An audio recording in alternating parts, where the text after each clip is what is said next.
You know when you watch someone play a piano and they are hitting every single exact right note? Yeah. Like perfectly in time, reading the sheet music flawlessly, but somehow the song just sounds, I don't know, completely robotic. Right, like a machine is playing it, not an actual human. Exactly. It feels empty. Well, the mechanical execution is there, sure. The technical proficiency is flawless. But the music itself, the actual soul of the piece, is completely missing. It lacks that human rhythm. And you know, that exact same phenomenon happens with language. Oh, totally. You can have perfect grammar, flawless vocabulary, and hit all the right grammatical notes. But if you don't know the invisible cultural rhythm, you sound like a robot. You really do. So today we're dissecting the anatomy of natural English. Our mission for this deep dive is to, move way beyond textbook English and help you master the subtle, everyday greetings that actually signal fluency. Which is so important. Okay, let's unpack this, because having perfect grammar doesn't automatically mean you actually sound natural. No, it doesn't. Which is honestly a massive realization for anyone trying to master a language. Right. The true mark of fluency isn't just accumulating a massive encyclopedic vocabulary, or being able to pass a rigorous grammar test with flying colors. Yeah, that's just the baseline. Exactly. It's about knowing the music of the language. Right. It is about understanding how native speakers actually interact in the messy, unpredictable real world. Right, and if you're listening to this and thinking, well, I spent 4 years learning perfectly correct sentence structures so I wouldn't make mistakes, we get it. Oh, absolutely. It feels like throwing away your safety blanket. But the real world just doesn't hand you multiple choice questions. Really doesn't. So to understand how to speak naturally, we first have to tackle the biggest roadblock that learners face. And that's the direct translation trap. Yeah, the direct translation trap. It is the most universal trap, and honestly, it makes complete psychological sense. Right, because your brain wants a shortcut. Exactly. When you are learning, your brain desperately wants to treat language like a math equation. Yes. You naturally take a thought in your native language, run it through your internal dictionary word by word, and, output the direct equivalents in English. Which seems logical. It does. The grammar rules might technically check out, but the resulting sentence often hits the native ear like, well, a wrong note in a symphony. Yeah, a really common and honestly kind of fascinating example of this is when someone says, I am having 25 years instead of I am 25 years old. Right. Or walking into a room, shaking a hand, and confidently announcing, myself, John. Yes, instead of my name is John. I mean, translating word for word is like trying to bake a cake by swapping out ingredients from a completely different recipe. Oh, that's a good way to put it. Like substituting salt for sugar just because they're both white powder. Right, it's a disaster. You might technically put something in the oven, but the flavor is going to be incredibly weird to whoever eats it. Yeah. But hold on, let me stop you there for a second. Because if I walk into a party and say, myself, John, everyone in that room instantly knows my name is John, right? Well, yes. The actual data transferred successfully. So why does a phrase like that make a native speaker physically freeze up? Right, and that is the core of the issue, because language isn't just data transfer. Okay. It's pattern recognition. Words carry cultural baggage, historical usage patterns, and, implied social dynamics. Oh, interesting. Yeah. Native speakers rely on expected, deeply ingrained scripts to save brain power during casual interactions. So they aren't even really thinking about it. Exactly. When someone says, myself, John, a native speaker's brain actually has to halt its automatic processing. Wow. They have to actively discard the expected pattern, pause, and manually decode your intent. So you're forcing them to do mental math when they just wanted to say hello? Precisely. It breaks the social rhythm. You've basically turned a casual greeting into a puzzle. Nobody wants a puzzle at a party. No, they don't. And the solution to this, the way we bypass that awkward pause entirely, is that we absolutely must learn complete phrases rather than individual words. Okay, so we need to stop treating language like Lego blocks, where we snap individual words together. Right. And start treating it more like, pre-packaged units of meaning. Yeah, think of it as pulling a ready-made, culturally approved phrase right off the shelf. Got it. When you learn an entire phrase as a single concept, you bypass that clumsy mental translation phase altogether. Because it's already built. Yeah. Exactly. You aren't building the sentence from scratch every time. You're delivering a complete thought that the listener's brain instantly recognizes and accepts without any friction. Which brings up a really interesting problem. If we need to think in complete natural phrases, we have to look at the most infamous, universally taught textbook phrase of all. Oh, The absolute default setting for every English learner. the inescapable "how are you?" Yes, we need to retire it. Or, at least put it on the back burner for a while. And there is an entire menu of much better, highly natural alternatives. Things like, how's it going? What's up? How have you been? How are things? And what's new? All great options. Here's where it gets really interesting, though. These aren't just random synonyms you pull out of a hat depending on your mood. Right. They each serve a highly specific social utility. They really are precision tools. Yeah. Knowing which one to use is the secret to that music we were talking about earlier. Right. You wouldn't use a hammer to turn a screw, you know, and you shouldn't use what's new for every single social encounter. Let's break down the nuance of these tools then. Okay. Say you run into an old colleague you haven't spoken to in 6 months. The phrase, how have you been, is specifically engineered for when time has passed. Exactly. You wouldn't say that to someone you just saw yesterday at the office coffee machine. Because it inherently acknowledges the gap in your shared history. It's like a linguistic bridge. Oh, I like that. It essentially says, I value our connection enough to want you to fill me in on the time since we last interacted. That makes a lot of sense. Then we have how are things, which signals deeper care. Yes, it does. It asks about a person's life in general, not just their immediate mood. And then what's new specifically invites someone to share recent updates or exciting news. It's setting a stage for the response. But wait, I need to challenge this whole premise for a second. Okay, go for it. What is actually wrong with how are you?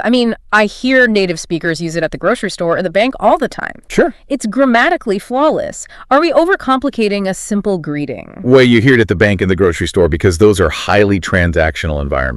Oh, right. There is no grammatical harm to how are you whatsoever. The issue is entirely about emotional temperature and social distance. Emotional temperature. Yeah. In casual settings, among peers or friends, how are you can sound incredibly rigid. It feels overly formal, almost clinical. So using how are you at a casual get-together is sort of like wearing a tuxedo to a backyard barbecue. Yes. You're technically fully dressed, but you're making everyone else slightly uncomfortable. That is a perfect way to visualize it.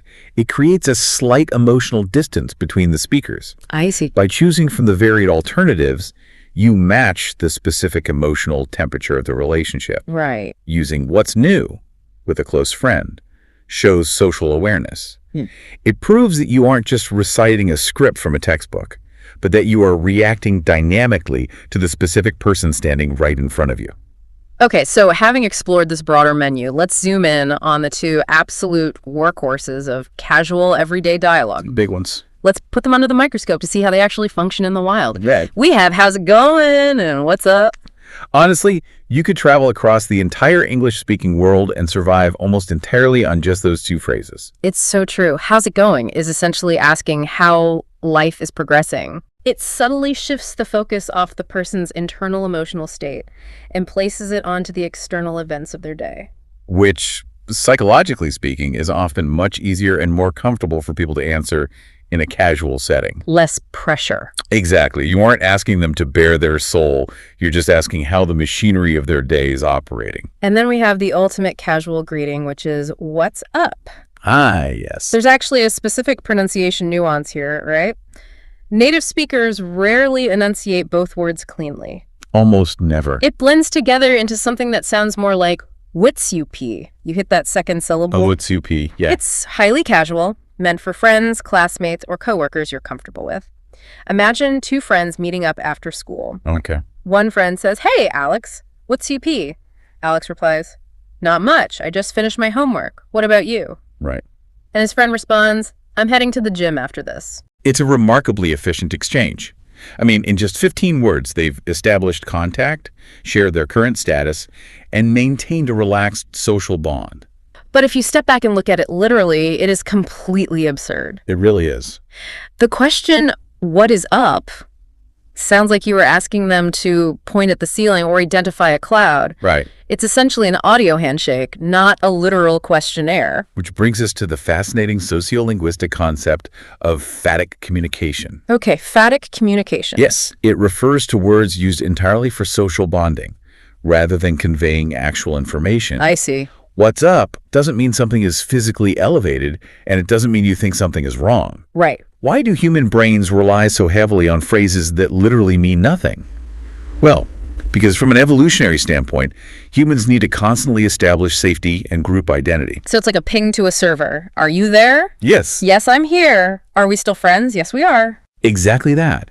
It is the modern vocal equivalent of showing someone your empty hands to prove you aren't carrying a weapon. Wow, that's wild. When we let go of the literal dictionary definitions of these words, we see their true function. They are tools for establishing a connection, not for exchanging hard data. So Alex perfectly understands this invisible code by replying, "Not much," followed immediately by his current low-stakes activity. Precisely. He doesn't look at the sky, and he doesn't launch into a deep philosophical explanation of his emotional state. No, that'd be weird. He just says, "Not much. Homework."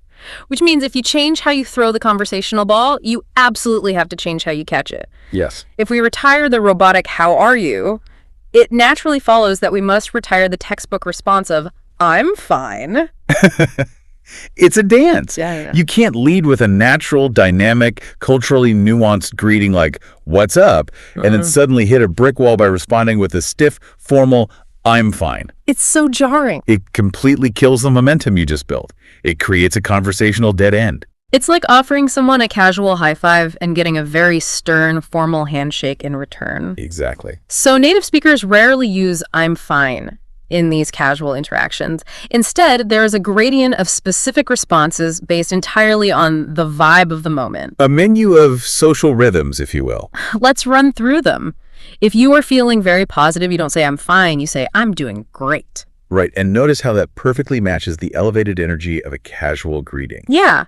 And if you are feeling okay and things are just going along well, you say "pretty good." Uh-huh. Finally, if you're not feeling amazing, but everything is generally all right, you can deploy a very casual "not bad." Very common. Now, notice the glaring pattern here.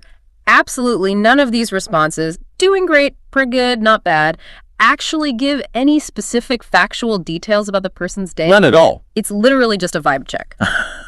So what does this all mean for the listener when they're actually out in the world put on the spot by a native speaker? It means you need to realize you are participating in a light social ritual, not a courtroom deposition. Thank goodness. You do not owe the greeter a factual breakdown of your morning commute or your digestive issues. Right. In fact, giving actual heavy factual data in response to "how's it going" is a social faux pas because it forces a heavier cognitive and emotional load onto the greeter than they consented to when they said hello. So you're trapping them in a deep conversation they didn't ask for. Precisely. Yeah. These phrases are entirely about maintaining the rhythm and flow. The psychological comfort of these rituals is immense. Right. Using these varied mood-based responses makes your English sound conversational because it proves you understand the unspoken rules of the interaction. You're playing the game correctly. Exactly. You are catching the conversational ball and passing it back smoothly without dropping it. Okay, let's summarize all of this, because if you're navigating English in the real world, this is the difference between just surviving a conversation and actually thriving in one. Sounding truly fluent isn't just about memorizing grammar rules so you can pass a written test.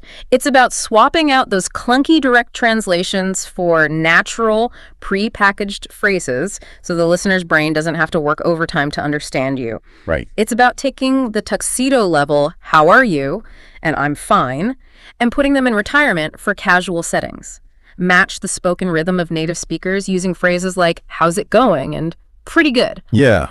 And honestly, the best actionable advice here is to pick just one favorite phrase from what we covered today and try it out. Force yourself to use it in your very next conversation and see how much smoother the interaction feels. That's great advice. And, as you start practicing these new phrases and leaning into these social rituals, I want to leave you with a thought to mull over. Oh, what's that? Well, if we are learning today that achieving true fluency in a new language requires memorizing complete prepackaged phrases just to sound natural and put people at ease, how much of the conversation in your own native language is actually just recycled automatic phrases rather than your own original thoughts? Oh, wow. So maybe we really are all just playing the robotic piano after all.